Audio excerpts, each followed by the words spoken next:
New way to crack exams with Vipin Sir, a trusted name.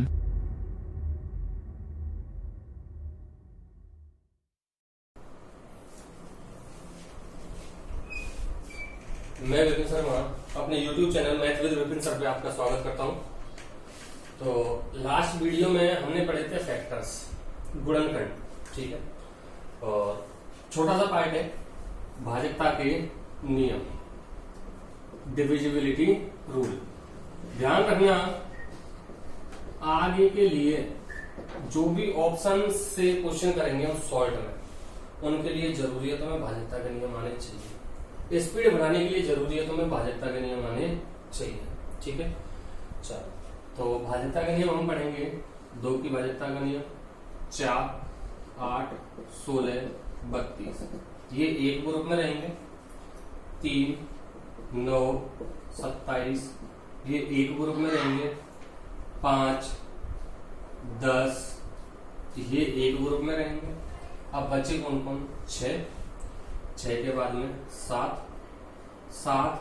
13, 17, 19, ये अपने एक group में रहेंगे, ठीक है।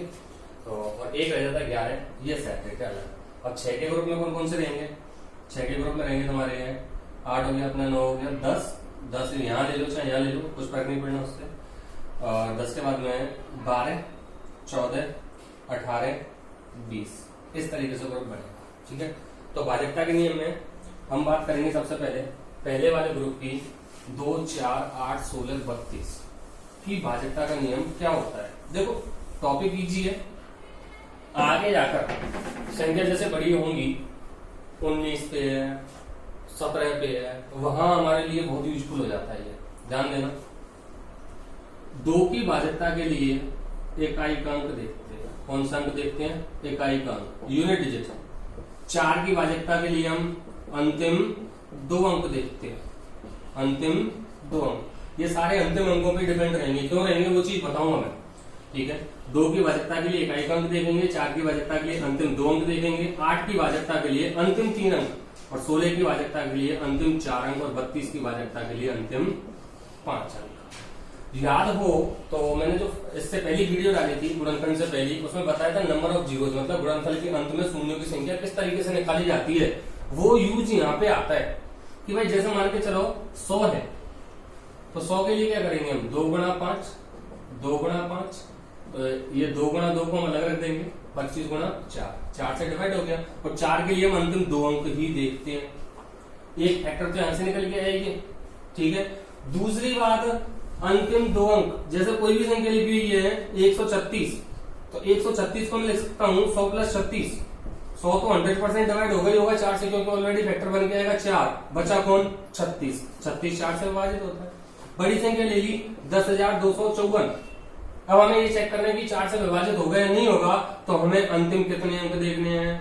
केवल 2 अंक, 102। मतलब इसको लिख सकता हूं मैं 10,000 प्लस, या 10,200 ले लेता हूं, 10,200 प्लस 54। ये तो डिवाइड होगा ही होगा, क्योंकि 100 का गुणनखंड, 100 का मल्टीपल बन रहा है, गुणज बन रहा है यहाँ पे। बचा कौन? 54। तो डिपेंड किस पे? अंतिम 2 अंक पे। सेम ऐसे 8 का बनता है, अंतिम 3 अंक देखते हैं हम। अगर मैं 10,254 की बात करता हूं, तो इसको लिखा जाएगा 10,000 प्लस 254। मतलब यहां 10,000 को लिखूंगा मैं 10 गुणा 1000 प्लस 254। 1000 का मतलब हो गया 125 गुणा में 8। डिपेंड किस पर? 254 पे। इस वजह से अंतिम 3 अंक देखते हैं। सेम कंडीशन 16 की बनेगी, और सेम कंडीशन किसकी बनेगी? 32 की। आगे अब बात करता हूं मैं 2 की भाजकता के लिए। 2 की पावर 1 होती है, तो इसके लिए हम 1 अंक देखते हैं, अंतिम वाले अंक। कितने अंक? 1। 4 का मतलब होता है 2 की पावर 2, तो अंतिम 2 अंक देखते हैं। 8 का मतलब होता है 2 की पावर 3, तो अंतिम 3 अंक देखते हैं। और 16 का मतलब होता है 2 की पावर 4, तो अंतिम कितने अंक देखते हैं? 4। ऐसे सीरीज कितनी भी बढ़ाती हुई चले जाओ, कुछ फर्क नहीं पड़ना उससे, ठीक है। तो ये बात समझ में आई होगी कि 2, 4, 8, 16, 32 की भाजकता के नियम क्या बन के आएंगे। क्लियर हुआ पॉइंट? आगे बात करते हैं। अब बात आती है 3, 9। देखो, एक वैदिक गणित का पार्ट होता है, आगे पढ़ाऊंगा अभी मैं उसको, कैलकुलेशन के लिए बहुत कारगर है। डिजिट सम, तो 3 और जो होता है डिजिट संख्या मतलब अंकों का योग, 3 और 9 की जो भाजकता का नियम होता है वो डिपेंड रहता है अंकों के योग पर। अगर कोई संख्या के अंकों का योग 3 से डिवाइड है तो वो संख्या डेफिनेटली 3 से डिवाइड होगी। जैसे बात करता हूँ 1266, 3 से डिवाइड होती है, मैं इसके अकॉर्डिंग चेक कर रहा हूँ, 1 और 2 3 और 6 9 और 6 15, ठीक है, डिवाइड हो रही है 15, 3 से डिवाइड होता है, इसलिए संख्या किससे डिवाइड होगी 3 से। लेकिन 9 से डिवाइड नहीं हो सकता, क्यों? क्योंकि अंकों का योग कितना आ रहा है 15, भाग भी लेते हैं, 9 एकम 9, 3 बचा, 9 चौक 36, बचा कितना 6, 9 से डिवाइड नहीं हुआ। अगर मैं इसको 12,663 कर देता हूँ, 3 बढ़ाया मैंने अगर, तो इसके अंकों का योग हो जाता है कितना 18। अब ये डेफिनेटली 9 से डिवाइड हो जाएगी। लास्ट में जब 6 बच रहा था तो 63 बचेगा और 63 9 से डिवाइड होता है। क्लियर हुआ? ऐसा ही 27 का बनेगा, लेकिन 27 का यूज में नहीं आता है क्योंकि हमें 20 तक याद रखने होते हैं और इजीली कैलकुलेशन हो जाती है उनसे।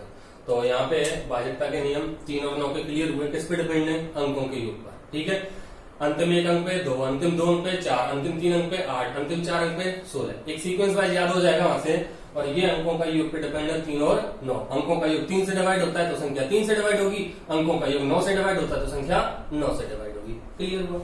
आगे बात करते हैं।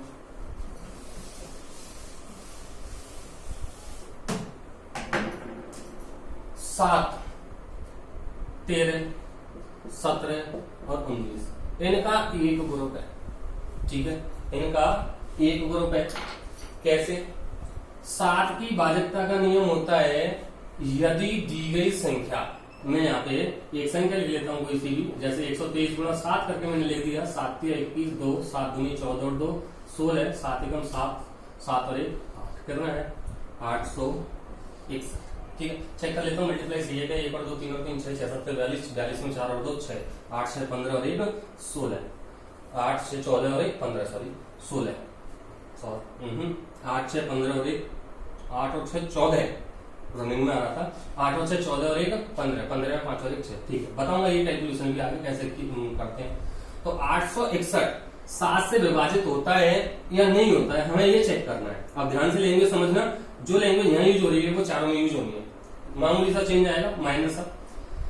दी गई संख्या के इकाई अंक, संख्या दे दी 861, मैंने ऑलरेडी 7 से मल्टीप्लाई करके लिखी है तो डेफिनेटली 7 से डिवाइड होगी, हमें तो यहाँ चेक करना है। तो दी गई संख्या के इकाई अंक कितना है 1, दी गई संख्या के इकाई अंक का 2 गुना, 1 का 2 गुना 2, शेष संख्या में से घटाने पर कितना बना 84। अगर शेष संख्या में से घटाने पर प्राप्त परिणाम 7 से डिवाइड होता है तो दी गई संख्या भी 7 से विभाजित हो। ठीक है, आगे रिमाइंडर थ्योरम पढ़ाऊंगा, उस कंडीशन में बताऊंगा कि सर इसको 84 इसको और सॉल्व कर सकते हैं, बिल्कुल कर सकते हो। 4 दूनी 8 होगा, 8 से 8 0 हो जाएगा और 0 7 से डिवाइड होता है। ये 7 की भाजकता के लिए था। ठीक है, और एग्जाम्पल ले लेता हूँ थोड़ा सा बड़ा, 2401 ले लिया मैंने, 7 की पावर 4, मैंने बताया था अभी तुम्हें कम से कम पावर 4 और पावर 5 तक हमें याद होना चाहिए, कैलकुलेशन बढ़ानी है तो। ठीक है, आसान रखना नहीं है, कैलकुलेशन करेंगे उसके अकॉर्डिंग याद होगा। तो 2401 7 से विभाजित होता है, वो मुझे पता है क्योंकि 7 का चतुर्थमूल 2401 का चतुर्थमूल होता है 7। तो इकाई अंक का 2 गुना, 1 का 2 गुना 2, माइनस कर दिया, 238 बच गया। अब दोबारा संख्या बढ़ी है, दोबारा वही रूल लगा दो, 8 का 2 गुना 16, 13 में से 6 7, 1 में से 0, 7 7 से डिवाइड होता है तो 2401 भी 7 से डिवाइड होगा। बात है समझ में? तो 7 के लिए हमने कितना घटाया है 2 गुना घटाना है, कितना घटाना है 2 गुना। 7 के लिए जब हम 2 गुना घटा रहे हैं, 13 के लिए हम 4 गुना जोड़ते हैं, कितना जोड़ते हैं 4 गुना जोड़ते हैं। 17 के लिए हम 5 गुना घटाते हैं, 5 गुना घटाते हैं, पैटर्न वही है, कंटिन्यू घटाते हुए चले जाएंगे। 19 के लिए 2 गुना यहां जोड़ रहे थे, यहां घटा रहे, सॉरी यहां घटा रहे थे, यहां जोड़ देना, 2 गुना जोड़ते हैं। ठीक है, सीधा सा याद रखो, पहले तो पैटर्न समझ में आना चाहिए किस तरीके से यूज करना है, वो मैंने 7 के भाजकता के नियम में तुम्हें अच्छे से एक्सप्लेन किया है। 13 7 19, जहां 7 आ रहा लास्ट में वहां तो घटाना है। 7 और 17 में से जो छोटा है उसके लिए कम घटाना है, कितना 2 गुना। और जो बड़ा है 17 उसके लिए ज्यादा घटाना है कितना 5 गुना। दो तो नियम यहाँ क्लियर हो। 7 के लिए 2 गुना घटाते हैं, 17 के लिए 5 गुना घटाते हैं। अब ये बच गए 13 और 19। 13 को इस तरीके से याद रखो, 1 और 3 कितना होता है 4, तो 4 गुना जोड़ते हैं। 1 और 3 4 गुना जोड़ते हैं। और 19 के लिए ये अलग हो जाएगा, इसको सेपरेटली याद रखना कि 7 के लिए जो सबसे छोटा था उसके लिए तो हम 2 गुना घटा रहे थे, तो 19 के लिए 2 गुना जोड़ते हैं। एक बार मैं रिपीट लेके चलता हूँ वापस। 2 के लिए इकाई का अंक, 4 के लिए अंतिम 2 अंक, 8 के लिए अंतिम 3 अंक, 16 के लिए अंतिम 4 अंक और 32 के लिए अंतिम 5 अंक। अंकों के ऊपर कौन कौन डिपेंड, 3 और 9 और 27 81 आगे बढ़ती हुई जाएगी। 27 और 81 तक हमें यूज नहीं करना होता क्योंकि वहां पे थोड़ी सी टर्म बदल जाती है। अंकों का योग करते हैं, कम आ गया, हमें 27 से हमेशा अंकों का योग ज्यादा रखना होता है, थोड़ा सा एडवांस हो जाता है, उसको छोड़ के चलना, वो 9 से चेक कर लेंगे। ठीक है, 7 13 17 19, 7 के लिए 2 गुना घटाते हैं, 17 के लिए 5 गुना घटाते हैं, 13 के लिए 4 गुना जोड़ते हैं और 19 के लिए 2 गुना जोड़ते हैं। यहां तक क्लियर हुआ। अब यहाँ इसके बाद में जो रह जाते हैं कुछ पॉइंट्स रह जाते हैं, जैसे बात करूं मैं 6 की भाज्यता का नियम है।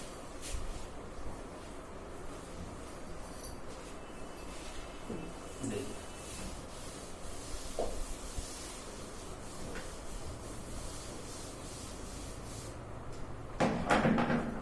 6 की भाज्यता का नियम, ठीक है।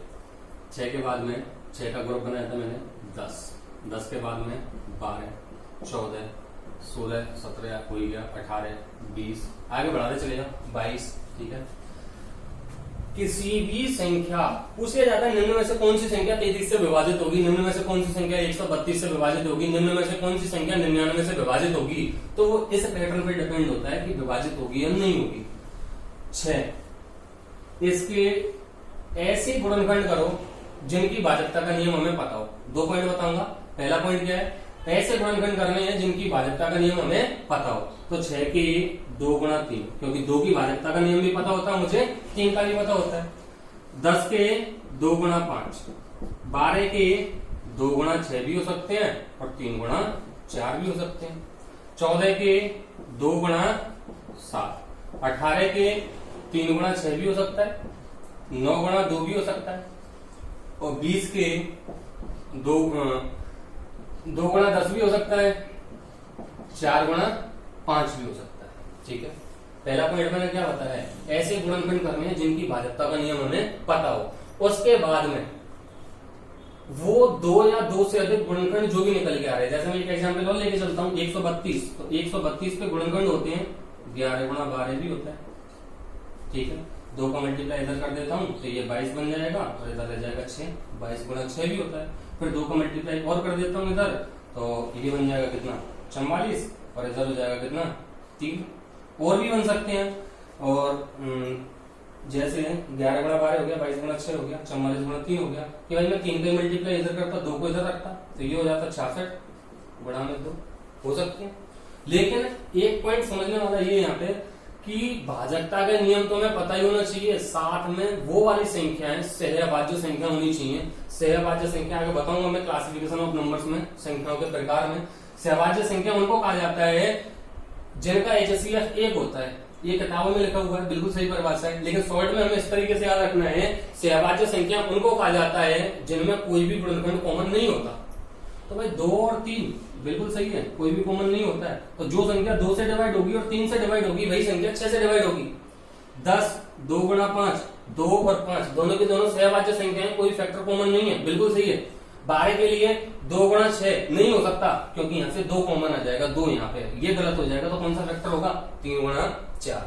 सेम ऐसे ही 18 के लिए 3 गुना 6 नहीं हो सकता, क्यों, क्योंकि 3 कॉमन आ जाएगा। 9 गुना 2 हो सकता है, 9 की भाजकता का नियम भी पता है हमें और 2 की भाजकता का नियम भी पता है हमें। 20 के लिए 2 गुना 10 नहीं हो सकता क्योंकि 2 कॉमन आ जाएगा, कौन सा होगा 4 गुना 5। 4 की भाजकता का नियम भी पता है और 5 की भाजकता का नियम भी जानते हैं। 132 की बात करूं मैं आगे तो 11 गुना 12, 11 की भाजकता का नियम बताऊंगा मैं आगे, तो हम कह सकते हैं कि 11 की भाजकता का नियम पता है। 12 की भाजकता का नियम होता है कि कोई नहीं होता, ठीक है, वो किस पे डिपेंड होता है 4 गुना 3 पे, तो ये नहीं हो सकता। बात है समझ में, मतलब सहअभाज्य संख्या तो है लेकिन 12 की भाजकता का नियम हमें नहीं पता है, इसलिए नहीं होगा। 22 गुणा 6, 2 कॉमन आ रहा है सीधा सीधा सा। 44 गुणा 3 बिल्कुल सहभाज्य संख्या है, लेकिन 44 की भाजकता का नियम नहीं पता है हमें, तो ये भी नहीं हो सकता। 66 गुणा 2, ये भी नहीं हो सकता, 2 कॉमन आ जाएगा। अब बचा कौन सा, जो 11 गुणा 12 आया है, कि भाई 12 की भाजकता का नियम तो हमें नहीं पता है, लेकिन मैं इसको ऐसे कर सकता हूँ 11 गुणा 3 गुणा 4, तीनों नंबर आपस में सहभाज्य हैं और तीनों की भाजकता का नियम हमें पता है, तो आंसर कौन सा हो जाता, 11 गुणा 3 गुणा 4। तो ये पूरा ग्रुप निकल के आता है, यहाँ से समझ सकते हो तुम। 6, 10, 12, 14, 18, 20 और ये 132 और भी एग्जाम्पल ले सकते हैं। तुमसे पूछ लिया कि निम्न में से कौन सी संख्या 99 से विभाजित होगी, तो इसकी गुणनखंड करूंगा मैं 11 गुणा 9। 11 की भाजकता का नियम भी पढ़ाऊंगा आगे, तो हम जानते हैं उसको, और 9 की भाजकता का नियम भी हम जानते हैं। अगर इसको 33 गुणा 3 ले लिया तो इसमें से 3 कॉमन आ जाएगा, वो गलत हो जाएगा। बात आई समझ में? कॉमन आने से मतलब उभयनिष्ठ है, कॉमन प्लस और माइनस में आता है, गुणा में कभी कॉमन नहीं आता है, ठीक है। तो यहाँ पे 3 जो होगा वो कॉमन, 3 जो है वो दोनों में मिल जाएगा गुणा के रूप में, ठीक है। चलो अब बचा कौन कौन, 5 का रह गया। मैं समझता हूँ 5 की भाजकता का नियम सब जानते होंगे, जिस संख्या की इकाई अंक 0 अथवा 5 होता है, केवल वही संख्या कितने से डिवाइड होती है, 5 से। और 10 की भाजकता का नियम मैं नहीं समझता, पढ़ाने की जरूरत है। लास्ट में जिसके 0 होगा वो 10 से डिवाइड हो जाएगी। अब एक बार मैं रिपीट कर देता हूँ, देखो 2 की भाजकता का नियम हम पढ़ चुके, 3 की भाजकता का नियम पढ़ लिया, 4 का पढ़ लिया, 5 का पढ़ लिया, 6 का, 7 का, 8 का, 9 का, 10 का, 11 का रह गया अभी अपने पास में। 12 का पढ़ चुके हम 6 के ग्रुप में, 13 का पढ़ चुके हम, 14 का पढ़ चुके हैं, 15, 16, 17, 18, 19 तक ही एनफ रहता है, ठीक है। और रहते भी 19 तक ही है, आगे के लिए कैलकुलेशन कभी करके नहीं देखी। तो अब बचा कौन है, 11, मोस्ट इंपॉर्टेंट। यहाँ से क्वेश्चन आ चुका है, 2-3 बार आ चुका है, ठीक है। और क्वेश्चन जब कराऊंगा तो उस टाइम पे बताऊंगा कौन सा क्वेश्चन आया था 11 की भाजकता के ऊपर। 11 की भाजकता के नियम एक पार्ट और रह गया इसमें तुम्हारा, एक रहता है तुम्हारा 7 व 13 की संयुक्त भाजकता का नियम। मतलब चाहे उसको हम 13 के लिए यूज करें चाहे 7 के लिए यूज करें, दोनों से डिवाइड होगा। जैसे मैं एक नंबर ले लेता हूं मल्टीप्लाई करके, 7 गुणा 13 गुणा में 12 ले लेता हूं।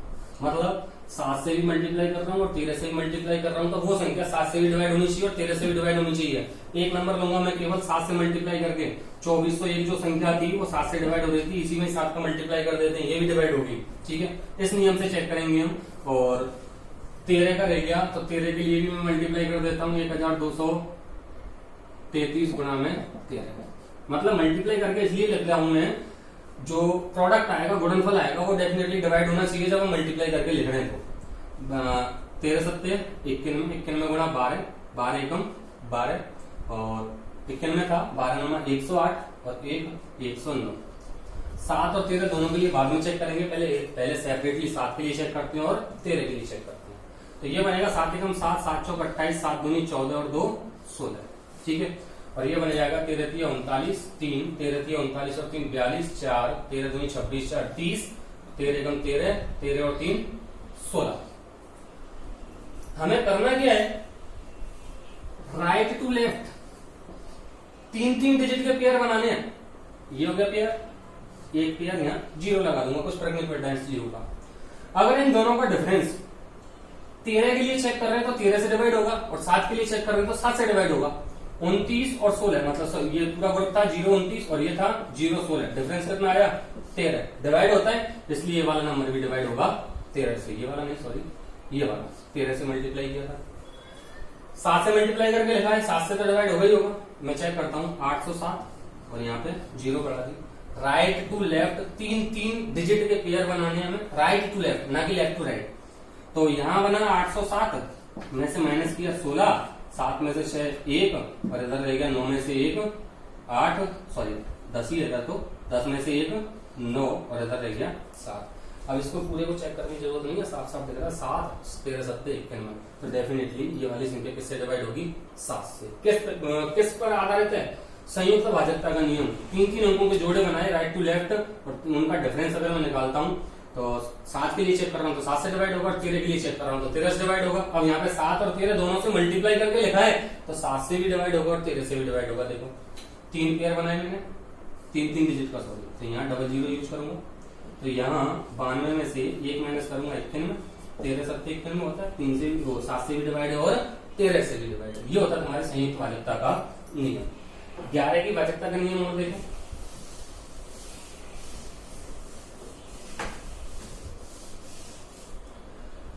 ग्यारह की भाजकता का नियम क्या कहता है, जैसे कोई संख्या लिखते हैं हम 1 3 2 5 4 3 2 1 4 7। बहुत से स्टूडेंट, मैंने वो 13 और 17 का मिटा दिया, काफी स्टूडेंट्स को मन में आता है कि साहब संख्या जो है वो 6 डिजिट से अगर बड़ी आ जाए तो उसमें अल्टरनेटली पेयर यूज करते हैं। क्वेश्चन कराऊंगा, उसके क्वेश्चन डाले हुए मैंने सीट में, पीडीएफ भी प्रोवाइड करवाऊंगा, वहां उसमें देख लेना, वहां सारी चीज समझ में आ जाएगी, विद एग्जाम्पल समझाऊंगा उसको, ठीक है। तो किसके लिए चेक कर रहे हैं हम, 11 के लिए, कि 11 से डिवाइड होगा या नहीं होगा। तो हमें क्या करना होता है, जो संख्या दे रखी है उसके अंकों को अल्टरनेटली लेना है, मतलब एक छोड़कर एक के साथ में 2 4 3 4, अब आगे कुछ है नहीं तो यही रह जाएगा, ठीक है। और 3 के साथ में 5, 5 के साथ में 3, 3 के साथ में 1 और 1 के साथ में 7। सिस्टम क्या निकला, विषम स्थान वाला था ये, पहला, तीसरा, 5वां, 7वां और 9वां। मतलब विषम स्थान वाले अंकों को तो अलग जोड़ा जाए और सम स्थान वाले अंकों को अलग जोड़ा जाए। इवन प्लेस वैल्यू वाले डिजिट्स को अलग से ऐड किया जाएगा और ओड प्लेस वैल्यू वाले डिजिट्स को अलग से ऐड किया जाएगा। तो यहाँ पे अपने पास में 2 सम निकल के आएंगे, 2 योगफल आएंगे। करते हैं, 1 और 2 3 और 4, 7 2 9 और 4 13। इधर 3 और 5 8, 8 और 3 11, 11 और 1 12, 12 और 7 19। ये जो 2 टोटल निकल के आए हैं, कौन कौन से, 19 और 13, इनका डिफरेंस, अंतर या तो 0 हो या फिर 11 से डिवाइडेबल हो, तो ही संख्या किससे डिवाइड होगी, 11 से। एक बार रिपीट कर देता हूं, विषम स्थान वाले अंकों को अलग जोड़ लिया, सम स्थान वाले अंकों को अलग जोड़ लिया, 2 टोटल आ गए, दोनों का डिफरेंस या तो 0 होगा या फिर किससे डिवाइड होगा, 11 से, तो वह संख्या 11 से डिवाइड होगी, ठीक है। एक तो ये हो गया। अब इसको सॉल्व में कैसे कर सकते हैं, अगर यहाँ हम बात करते हैं, यहाँ देखते हैं तो ये संख्या जो है, डिफरेंस जो आ रहा है वो कितना आ रहा है, यहाँ पे 6, तो ये तो डिवाइड होती ही नहीं है, ठीक है। एक बार भाग भी देख लेते हैं, 11 कम 11, 2 बचे, 11 में 22 चला गया, 5 54 हो गया, 11 4 44 चमल्ला, कह देता हूँ कभी कभी, 10 103, 11 9 99, 4 बचा 42, 11 3 33, कितना बच गया 9, 9 और 1 91 हो गया, ये तुम्हारा 11 88, 3 बच गया 34 हो गया, 11 3 33, 1 7 17 हो गया, 11 कम 11, शेष पर कितना बच गया 6, डिवाइड नहीं हुआ ना। अब एक काम करते हैं, ये भाई ऊपर वाला 19 है और नीचे वाला 13 है, तो क्यों ना नीचे वाले में 6 बढ़ा देते हैं। 6 जब मैं इसमें बढ़ाऊंगा, किसमें बढ़ा रहा हूँ, नीचे वाले में, तो यहाँ 1 की जगह क्या कर देते हैं 7, 19 19 हो गया, 19 19 हो गया, दोनों का इक्वल हो गया सम, डिफरेंस कितना आया 0। अब ये संख्या 11 से डिवाइड हो जाएगी, ठीक है। भाग देके देख लेना, 11 से डिवाइड होगी परफेक्टली। अल्टरनेटली अब मैं थोड़ा सा इसको और सॉल्व कर देता हूं, 7 3 2 5 4 3 2 1 4 और 7। एक ही डायरेक्शन में माइनस करते चले हम, 2 डिजिट का पेयर ले लें और डिफरेंस निकालते चले, वो डिफरेंस लास्ट में या तो 0 आएगा या फिर 11 से डिवाइड होगा। 7 में से 3 माइनस किया, 4 प्लस के, 2 में से 5 माइनस किया, माइनस के 3, 4 में से 3 1, 2 में से 1, 4 में से 7, माइनस के 3, ठीक है। तो 4 और 1 5 और 1 6 और माइनस के 6 कितना हो गया 0। ऐसे भी चेक कर सकते हैं, जरूरी नहीं है तुम इधर से ही घटाओ, उधर से भी घटा सकते हो। 7 में से 4 गया, कितना रह गया 3, और 1 में से 2 गया -1, 3 में से 4 गया -1, 5 में से 2 गया प्लस का 3, हाँ प्लस का 3, और 3 में से 7 गया माइनस का 4, ठीक है। तो यहां भी दे सकते हो -4 और 3, -1 -4, माइनस के 6 और 3 और 3 6, मतलब एक ही डायरेक्शन में घटाना है हमें, किसी में भी घटा लो। तो यहाँ पे तुम्हारे भाजकता के नियम कंप्लीट होते हैं। क्वेश्चंस आगे जब पीडीएफ डालेंगे उसमें कराए जाएंगे। तो आज के लिए इतना ही, फिर मिलेंगे नेक्स्ट वीडियो में।